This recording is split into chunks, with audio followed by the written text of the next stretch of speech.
better. You were sick. You were sick yesterday, Maya. That's what I said. I was. Okay, we're live.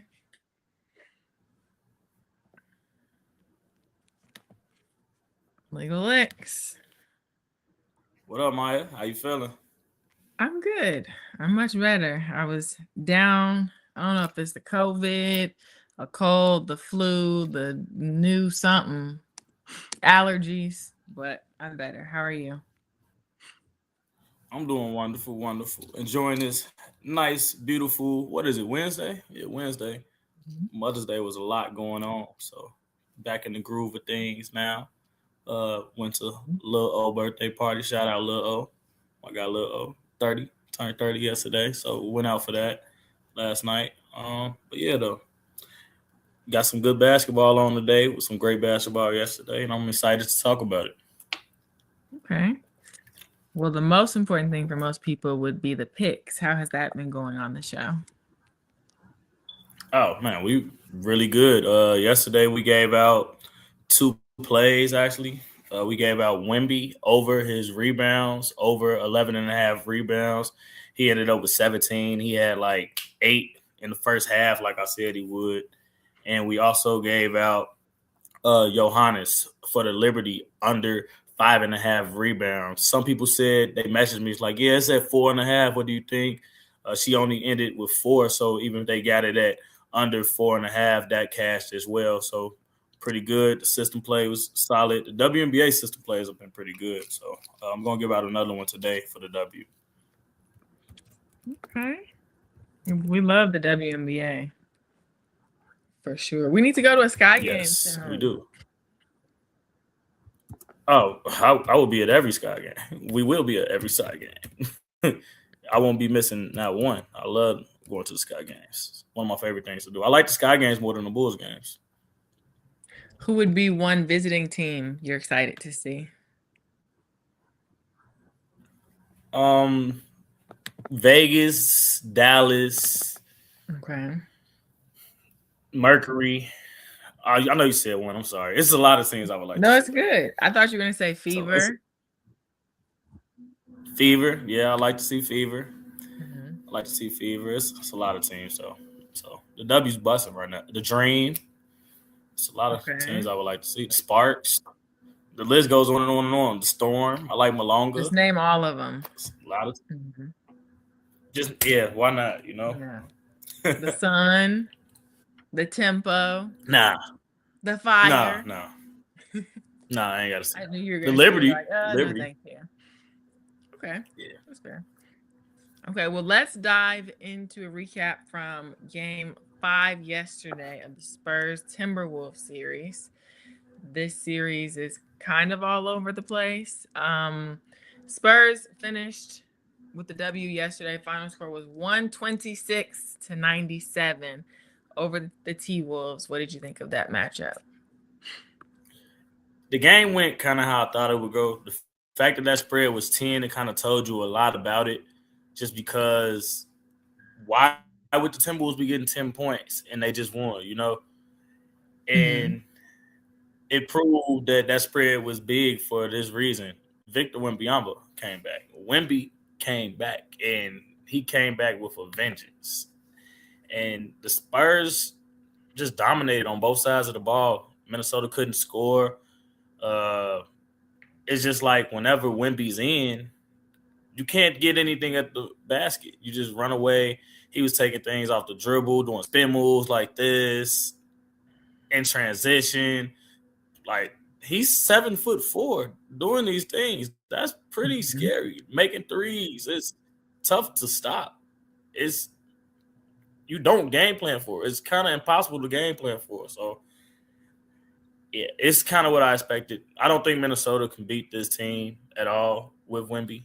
It's like it's just a bad matchup for them. They don't have enough 3-point shooting to beat them. They don't have enough players that can create their own shot. That Minnesota's a team that likes to drive to the rim and get easy buckets, and you can't get easy buckets with 7'4" defensive player of the year in the paint, ready to block everything that goes up. And then your guy Julius Randle, he's a bruiser, paint scorer. His shot isn't falling right now, and he's Mm-hmm. scared to go up anywhere in the paint. He's had 12 points in I think 3 straight games. Julius Randle is nowhere to be found. He's the second best player on the T-Wolves. It's just a bad matchup for him. I don't think they win another game. They're just really good. Like they're scared. They're really scared of Wemby. Every time it's normally a layup or a dunk, it's a block or it's a tough shot. Now you shot it over the backboard.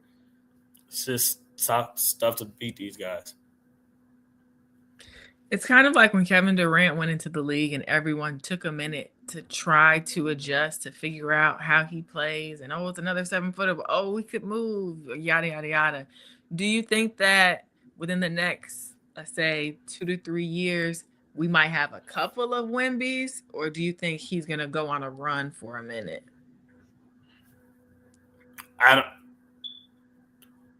It's hard to say. The way because now basketball changed so much. When people getting these 7-foot kids or these super tall kids young, they not telling them to go post up. They not telling them, play back to the basket. They're making them have ball handling skills. They're making them learn how to shoot the three. They're making them have skill sets because they want to create these quote unquote freaks of nature, like a Kevin Durant or Wemby. That's what the game has evolved into. No, there is no set center. You don't have really many back to the basket centers like you did in like the early 2000s or the early 1990s or thing like that. There's not too many just Shaquille O'Neal's. That's kind of like out of the game. You have to be able to do everything on the basketball court if you're playing center. Even in the NBA today, it's probably a few that can't put the ball on the ground. You know what I'm saying? Almost everyone has to be able to put the ball on the ground. Everybody has to be able to play make. Everybody has to do everything, no matter what size you are. Mm-hmm. Did you see the quote Wemby said after the game about him and Ayo? No, I didn't. So when I was guarding them, things got a little chippy. They were going back and forth, whispering in each other's ear, talking trash. But he was saying, he's like, yeah, I think he was trying to rage bait me. Like he kept rage baiting me. And I think that was one of their strategies. Like he was trying to make me as mad as possible. And I can see that, trying to bait him. Mm-hmm. Yeah. I definitely can see that because at the end of the day, this Timberwolves team, we really can't beat them with him out there. Like Ant said, you can just hear the Ant voice in the post game, like, man, they got somebody that's 7'5" out there. There's nothing you can do to stop. Like, it's not like, oh man, we're gonna get them next time. It's like, man, dude out there, it's tight on basically. That's the energy of the team. It's like, I don't know what to do. We don't know what to do. He's 7'5", can dribble, do whatever you want, and there's nothing you can do to stop him. When he's making shots and stuff like that, there's nothing you can do. That's literally what he said in the post-game conference yesterday. I'm looking through our Instagram comments. Someone said, Wemby's the new face of the league. He's what Anthony Davis should have been. Agree or disagree? We gotta. I hate it when it's the Anthony Davis disrespect, because Anthony Davis was a great player. He still is a great player when he's healthy. He still is a great player when he's healthy. He's won a ring. I don't think Wemby is what Anthony Davis should have been. Wemby is his own person. Anthony Davis is not 7'4". Anthony Davis is probably one of the best bigs in the history of the game. If you really want to say prime Anthony Davis versus prime anybody else, like for instance, when I used to play 2K and we were in Atlanta and stuff with Jacquees and them, they used to play. We would go on the blacktop and we do a draft and just pick the players and let the computer play, and we would bet our money. Anthony Davis got picked every single time in that damn draft. He was going to be on the floor because he was big enough to block shots. He can dribble the ball. He can shoot the threes and do everything. So Anthony Davis, if I'm picking prime versus prime, I'm probably going to have Anthony Davis on the floor, a prime Anthony Davis. And he's pretty good. It's just Wemby's special. It's Wemby's special. We've never seen a Wemby. So that's to say he's what he should have been. Anthony Davis is a 4 as well. Somebody did say that. Anthony Davis is a 4 as well. Wemby's a center. And Anthony Davis is really good at the 4, not the 5, like he always said. To when you see what how good he was whenever he has a center. When they won the championship, it was Dwight Howard, JaVale McGee at center. Anthony Davis wants to play the 4. When he had DeMarcus Cousins and they were dominant with Jrue Holiday. So when he's playing his natural position, Anthony Davis is very special. Considering that Wemby is still extremely young, and these other players that we're talking about are already essentially past their prime. But if you just had to take a guess in the future, in their prime, quote unquote, would you pick KD or Wemby? With what you've seen so far. You can't. I don't think you can pick anyone in the history of basketball over Wemby. Honestly, it's just because of what he can do on the floor. It's like you can't. It's something you've never seen. And I was gonna ask this question tomorrow or whatever, but y'all in the comments, if y'all could start a team with anybody, who would y'all pick? If y'all could just start a team, a new franchise. New franchise. You had the first pick. You could pick anybody off of any team. What player would you pick?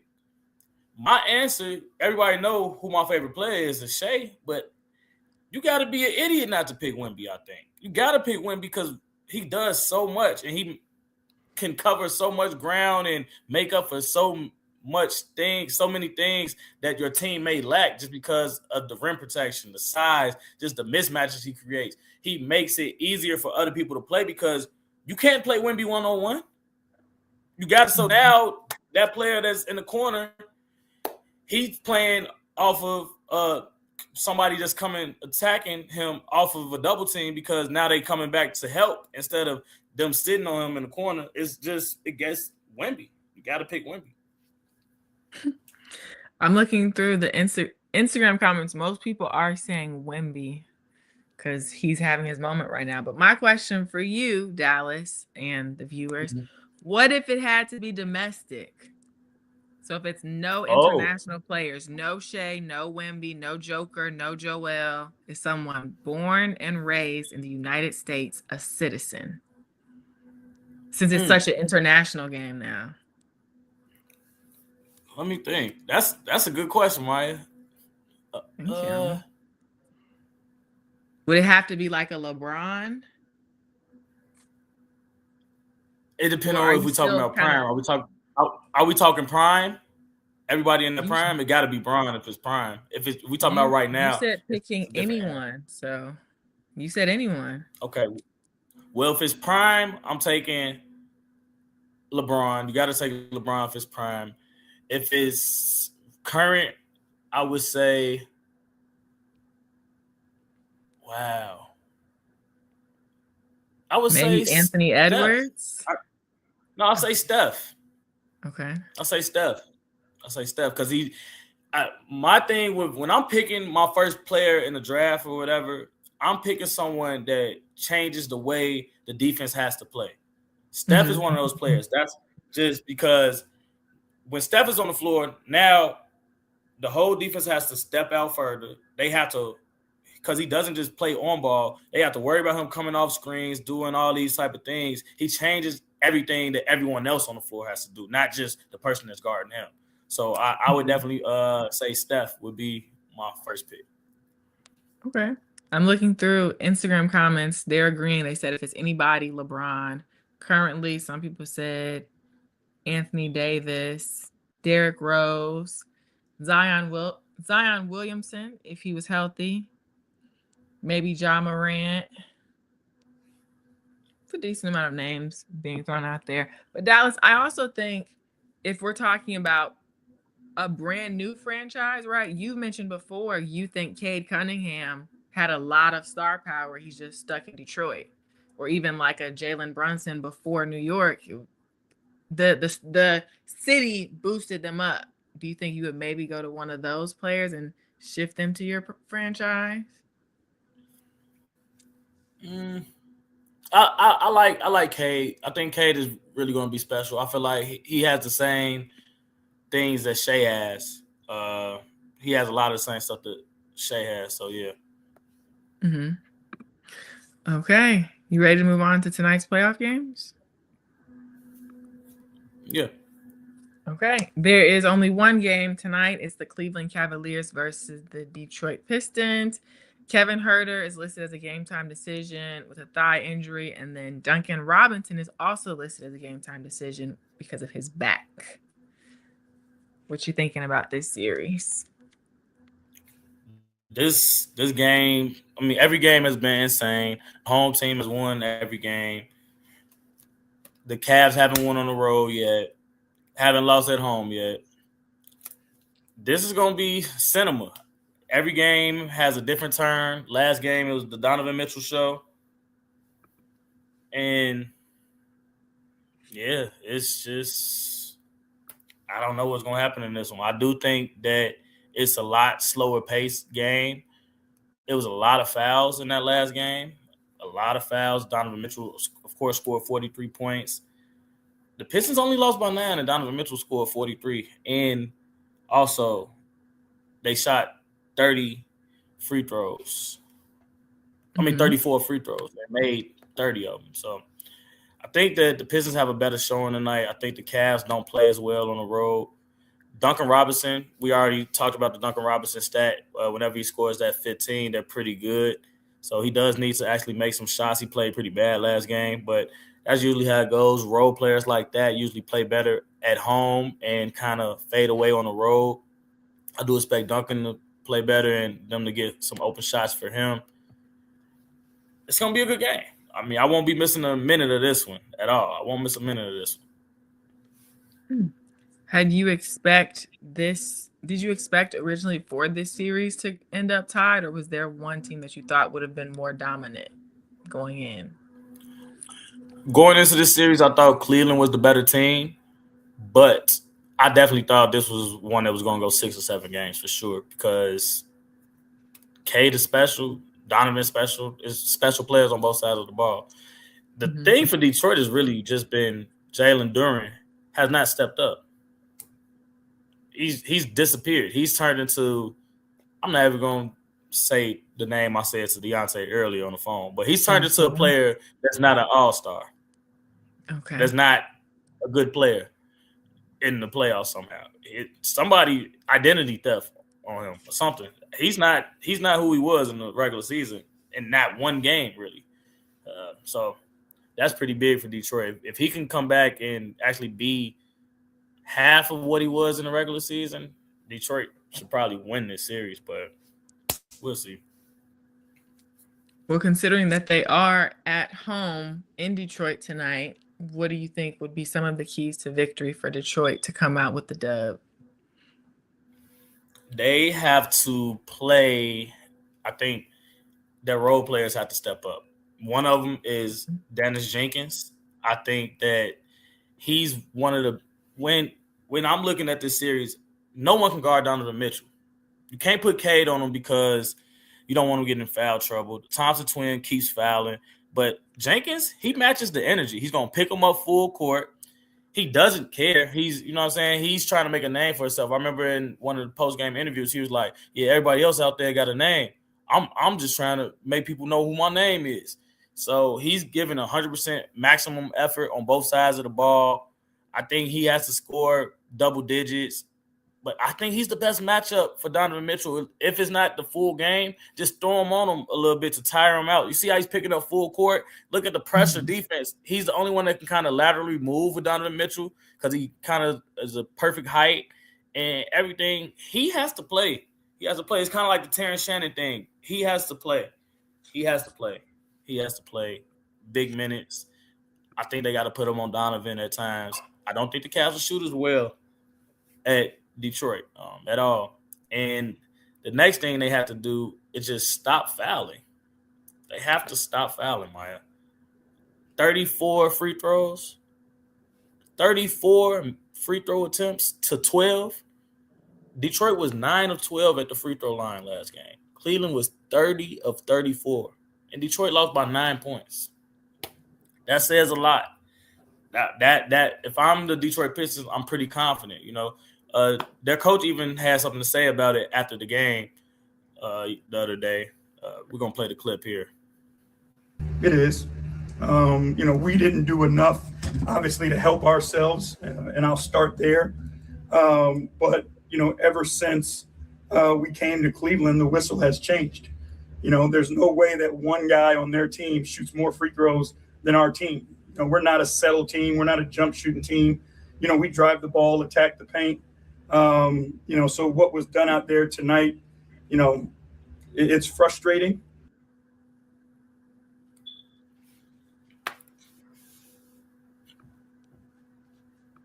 I don't know. I wonder did he get fined for that?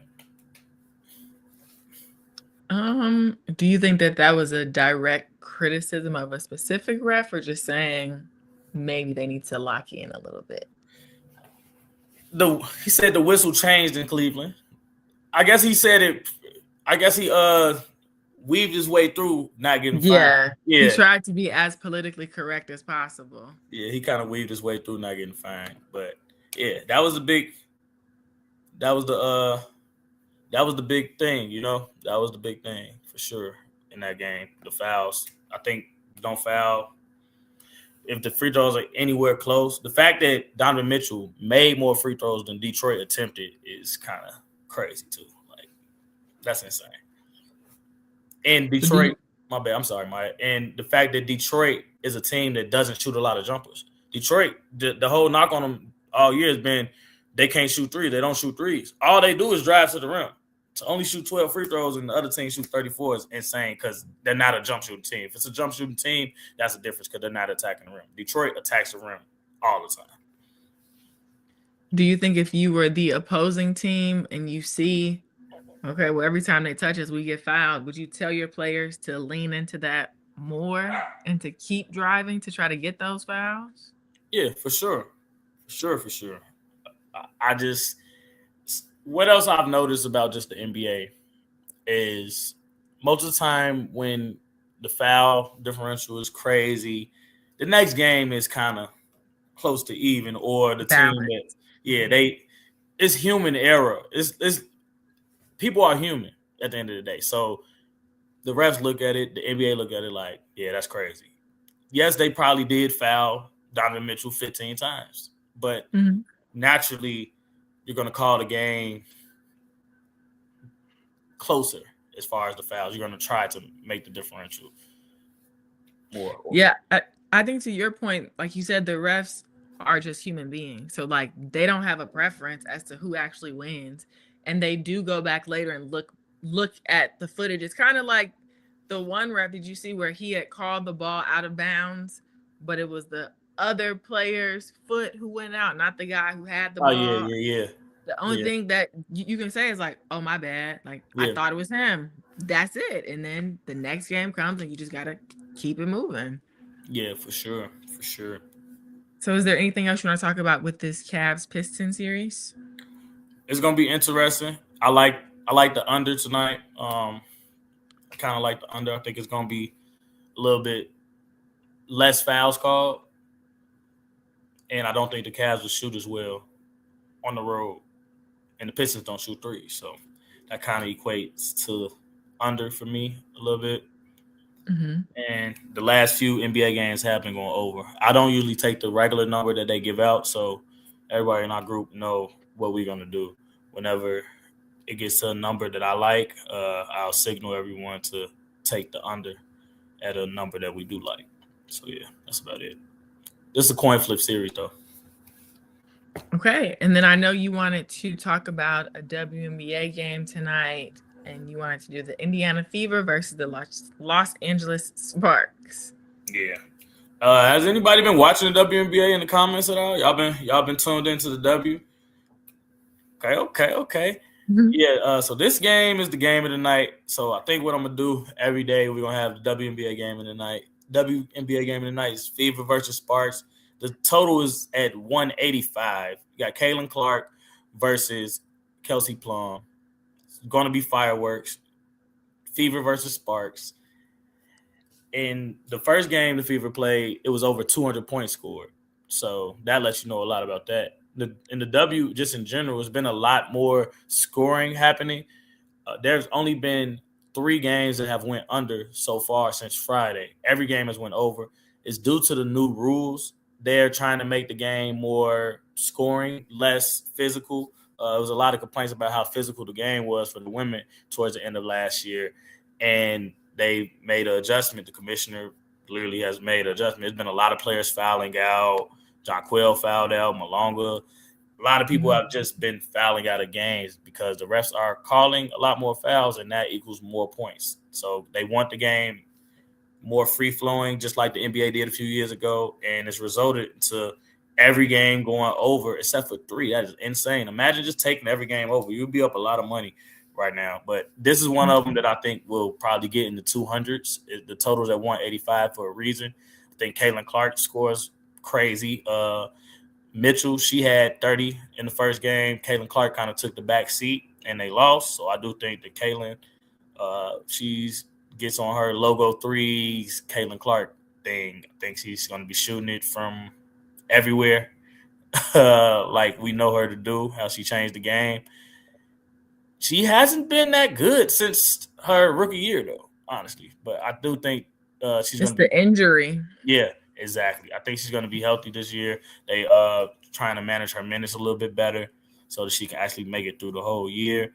And the fact that the game is less physical might help her a lot too. So it's going to be very interesting. That's going to be a must-see TV game. I'm happy it's later at night, so hopefully the Pistons games will be the Cavaliers Pistons games will be over. I can tune in for this one for the whole time. But this one's going to the moon. Plum's going to score. Caitlin's going to score. You can probably take both their points. Take them down some if you want to be safer on a parlay. But yeah, it's going to be a good game. I think another reason that they've been calling more fouls was so physical, but a lot of players got injured last season too because they added more games. So you're adding more teams, more games, less recovery time. It just ended up with more injuries as well. Okay, Indiana Fever versus Sparks. What did you think when the Fever played the Wings? Because it was the #1 draft picks from the last 4 years. Do you like more of the Caitlin Clark, Aaliyah Boston duo or the Paige Beckers, AZ Bud duo?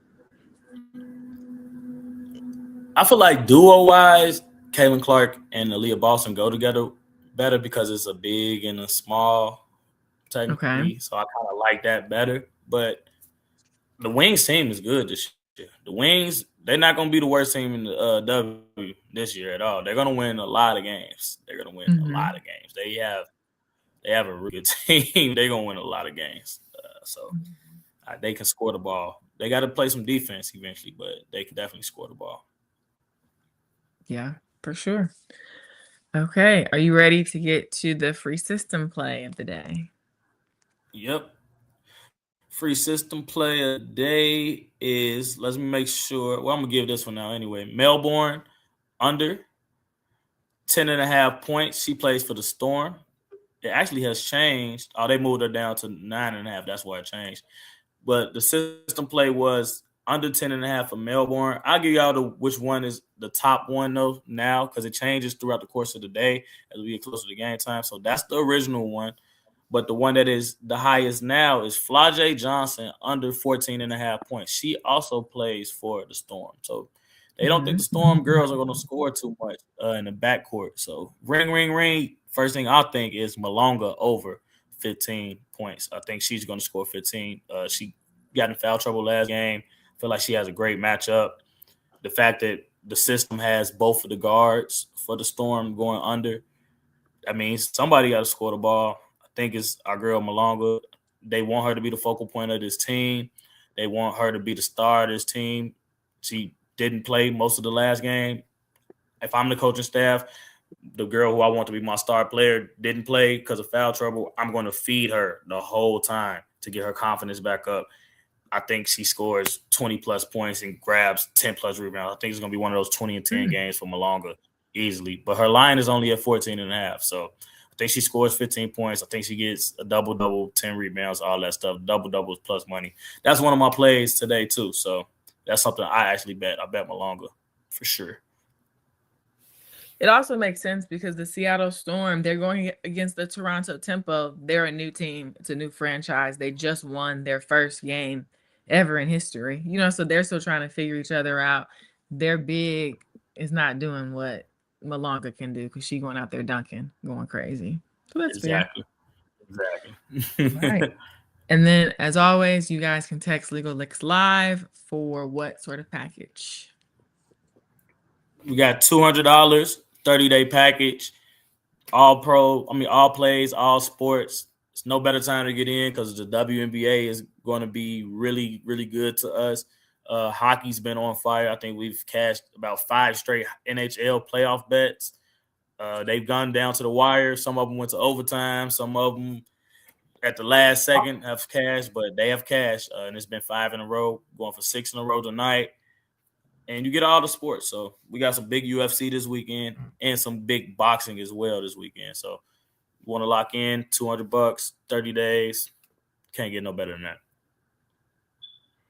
Okay, bet. Anything else you want to go over for the day?